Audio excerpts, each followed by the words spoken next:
Hello, World Civilization 106 class. Welcome to week 4. So I just thought I'd mention, I forgot to put up in the last announcement.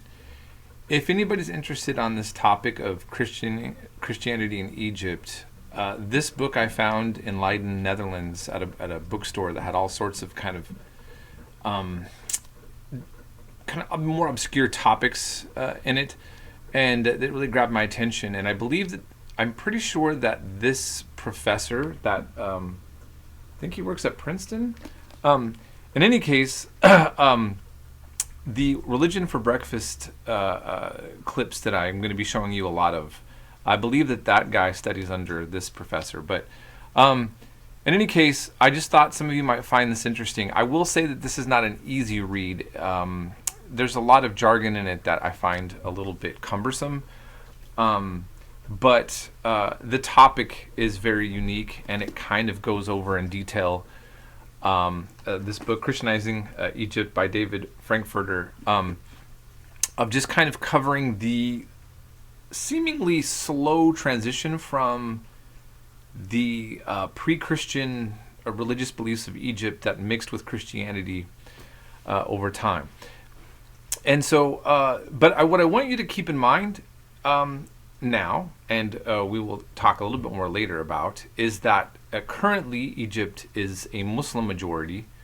Christians are about 10% of the country, and the main language that is spoken is Arabic at this point in time. Now, I also just needed to clarify something. A lot of you were talking, I mentioned that there is the church tradition that St. Mark brought Christianity to Egypt. That is a church tradition. And traditions can be rooted in history, but they didn't document things in a way that a historian would. In other words, for modern secular historians, outside of those texts, there's nothing really to indicate that would be true. So I'm just clarifying that it is an established tradition within the church history of Egypt, but there's not the kind of hardcore documentation that modern standards of historians would say proves that. Okay, if that's clear to everybody, hopefully. So, again, I just wanted to point out that I brought up the term pre-Christian Egypt and Christian Egypt. That is not a term that you usually hear in books. And I kind of did that on purpose to really show you, even though that so many books, once you realize this, deal with the scholarly approach to Christianity as it developed in Egypt, they don't kind of separate Egypt in that timeline. And I'm mainly doing that for all of you because I know that most of you only thought of the pyramids and the pharaohs in terms of Egyptian history. And I'm trying to show you that it's much more than that. And in terms of modern times, Egypt is the kind of the center where basically all the Arabic language films come out of. So there's still a strong cultural influence. Egypt has interestingly remained very relevant, but in different ways, in different contexts, depending on how it has grafted on other cultures and been drawn into different geopolitical spheres, right? So obviously we can do a whole entire several year course on Egypt, and we would just be touching the tip of the iceberg on the history of Egyptian civilization. So that's what I really want you to know. I mean, I realize that most of you were probably very overwhelmed by all this information, but I'm hoping that in its own way gave you insight into really thinking about the profound depth and richness of Egyptian culture, history, and all of that. So having said that, we're moving into ancient Israel. Now, for those of you that are not religious, this will be non-controversial and a very interesting subject as well, I would hope. If you are Orthodox Jewish or Orthodox Christian, you will find some of what we cover to be more bothersome maybe than what we covered on with evolution, because for a person who is an Orthodox or a fundamentalist believer, however you want to define that, somebody who believes that this is divine history telling divine truths, and that the stories in the Bible have to be literal, true history, or the whole thing falls apart. This becomes a very sensitive topic because you're going to see historians, archaeologists debating if certain parts of the Bible are accurate history or not. I want to remind you that if you are a believer participating in the section and what you write about, you are analyzing what some people believe about the Bible stories.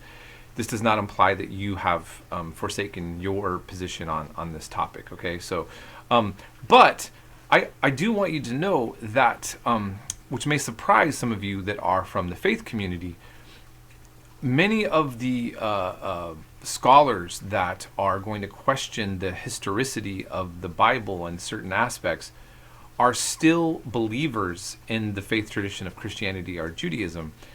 And for them, these are not literal stories, but they contain divine truths, divine lessons. So like the stories are telling us something that they think is inspired of God, but they don't require a belief in it actually being literal history. Now, I'm not advocating that idea.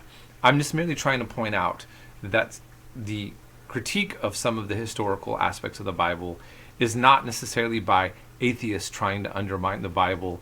And that's, I know that that's how a lot of folks in the faith community will feel about this, but this is actually simply people who have faith who also work with archaeology and linguistics, and they're looking at all this and they're trying to put together what they see materially on the ground. And then, of course, their faith issue is another part of the topic, a different avenue of the story. Now, as I mentioned in this class, we're not here to address what is actual spiritual truth, if we can find spiritual truth. We're not having those debates. So what I want to remind you is that we're simply looking at what is the material evidence that we see that correlates with these civilizations. So there's no agenda or conspiracy other than trying to see how those all come together. And I think that most of you will find this, regardless of where you're at on the spectrum, very interesting. And the Religion for Breakfast clips are really, really, I think, superlative in terms of nuance and exposing you to a wider range on topics in regards to religion and a very, I think nuance is the right word that I want to use. So anyhow, if you have any questions, if you have any problems, if you have any issues, please feel free to contact me and go over any of that. Also, feel free to please always communicate with me in regards to any issues that you're having doing the work or understanding what you're supposed to be doing. So, we've had a heat wave. Now I'm here in Santa Cruz where I live, and it's dumping rain. I'm sure it is maybe in the Central Valley.